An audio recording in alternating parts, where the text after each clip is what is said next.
우리는 이 말씀에서 아주 중요한 몇 가지 사실을 생수에 대해서 발견하게 됩니다. 첫째는 생수는 예수님이 주시는 거라는 것입니다.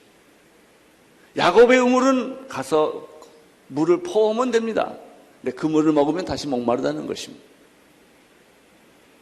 그러나 예수님이 주시는 물은 영원히 솟아나는 샘물, 영원히 목마르지 않는 물, 한 번 먹으면 영원히 목마르지 않는 물은 예수님이 주신다는 거예요.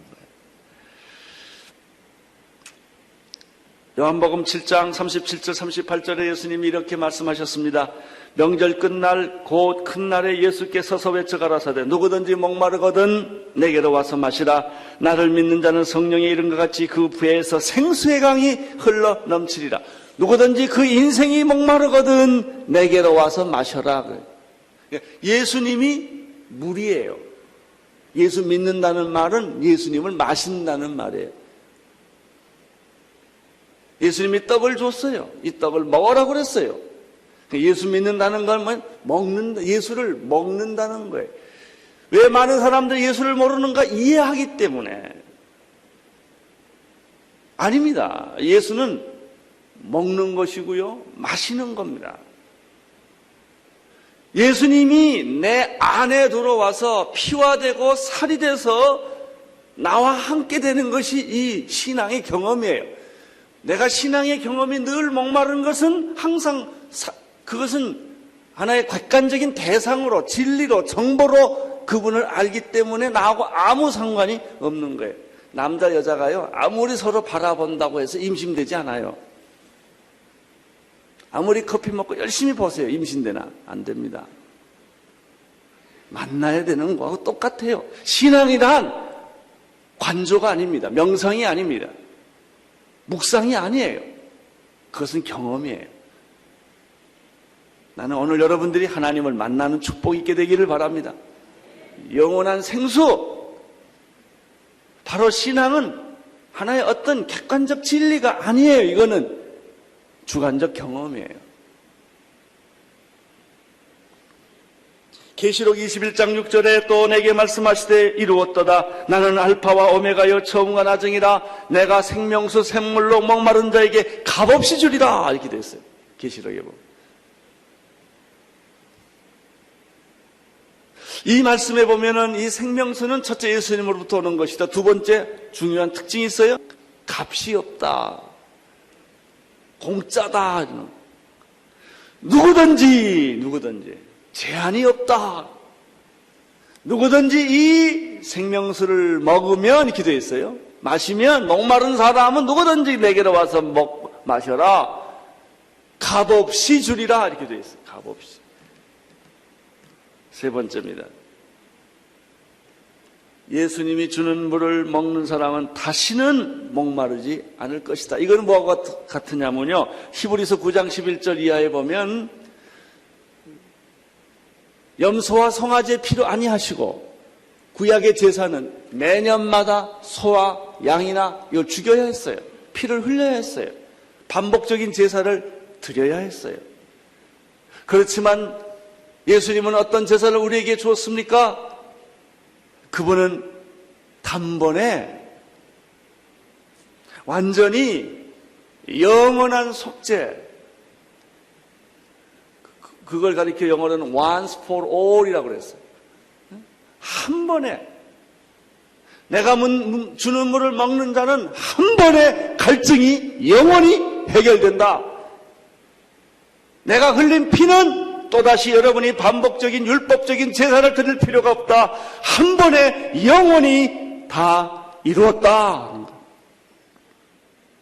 예수님 십자가 못 박혀도 다 이루었다라는 표현을 썼습니다. 예수님이 주시는 샘물은 또 어떤 속성이 있습니까? 그것은 계속해서 솟구쳐 나는 것이다. 한번 물이 나고 끝나는 것이 아니라 예수님의 샘물은 영원히 솟아나는 것이다. 그래서 이사야 12장 3절에 그러므로 너희가 기쁨으로 구원의 우물에서 물을 기르리로다 이렇게 되어 있습니다. 뿐만 아니라 예수님이 주시는 생수는 영생으로 연결시키는 인도하는 그런 생수다. 이 여자는요, 점점 예수님의 말에 빨려들기 시작을 했어요. 나는 오늘도 여러분도 예수님의 이 생수에 빨려들기를 축원합니다. 이것 또 분석하지 마십시오.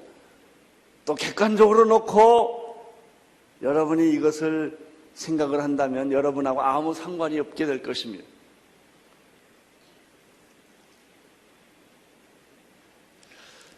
여자가 한 말이 있죠. 그러면 당신이 야곱보다 크다는 말입니까? 이런 말을 했는데 성경에 그 비슷한 표현들이 굉장히 많아요.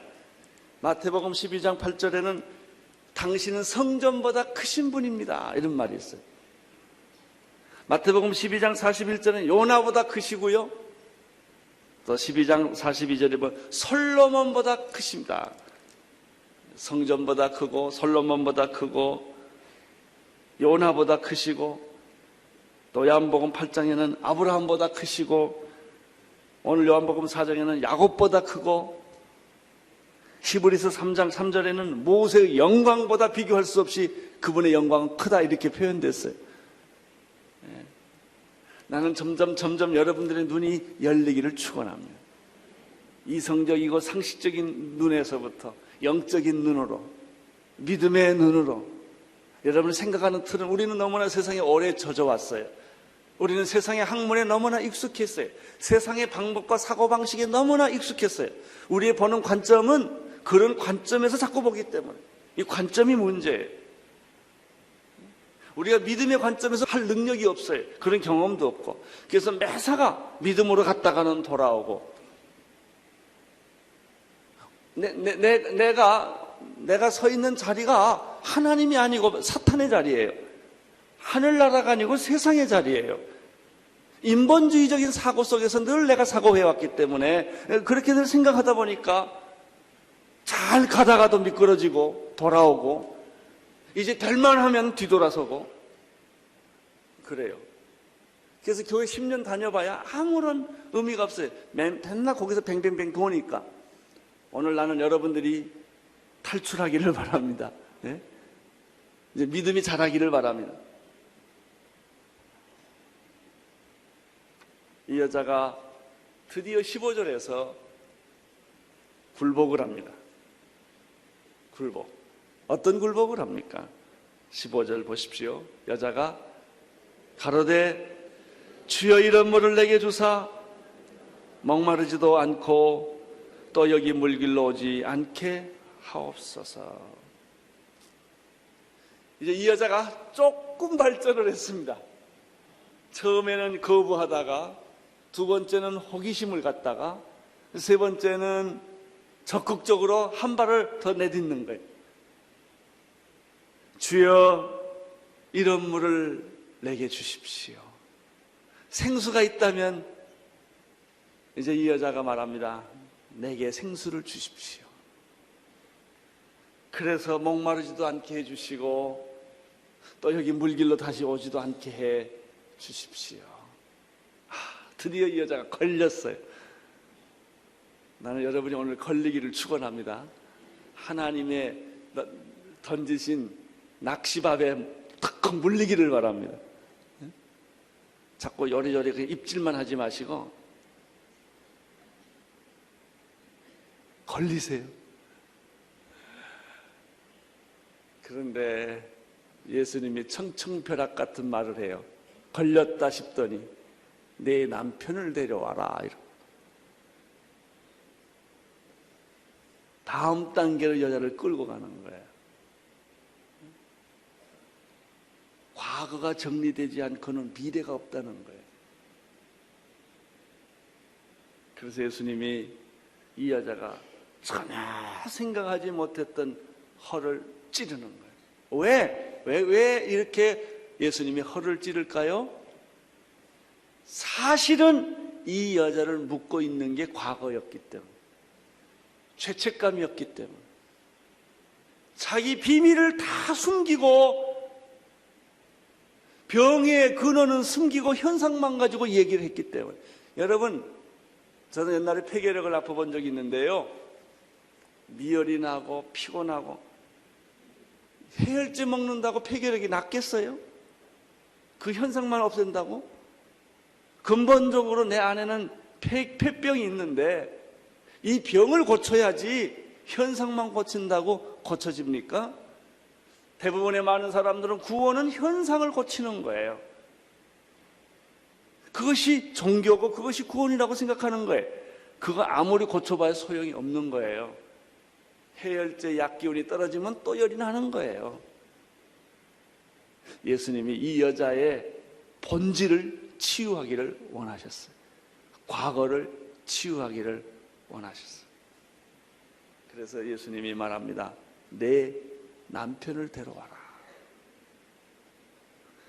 이 여자는 화들짝 놀래요. 그래서 뭐라고 대답합니까? 16절을 보십시오. 16절 시작. 네.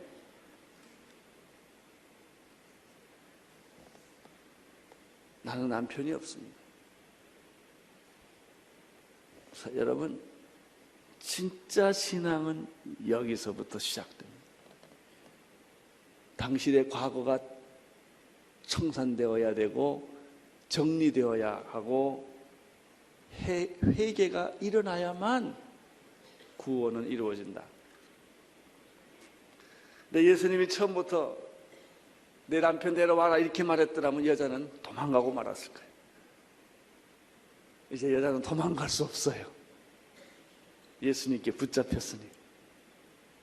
사랑하는 성도 여러분, 오늘 나는 여러분 예수님께 도망가지 마십시오. 부탁하고 싶습니다. 그분에게 해결을 받으십시오.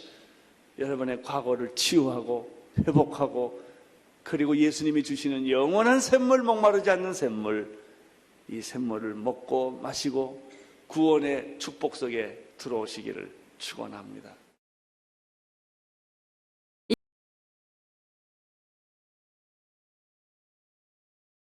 사람들을 피해 무더운 대낮에 우물가를 찾은 여인은 그곳에서 예수님을 만납니다. 여인에게는 우연이라고 생각할 수 있겠지만 예수님이 그 여인을 찾아가신 것입니다. 오늘 여러분이 피하는 것은 무엇입니까?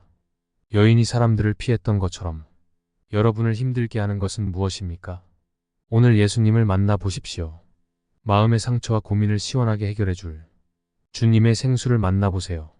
그분을 만나면 본질이 치유되고 본질이 치유되면 현상은 저절로 변화됩니다. 오늘 하루 예수님께 사로잡히시길 소망합니다.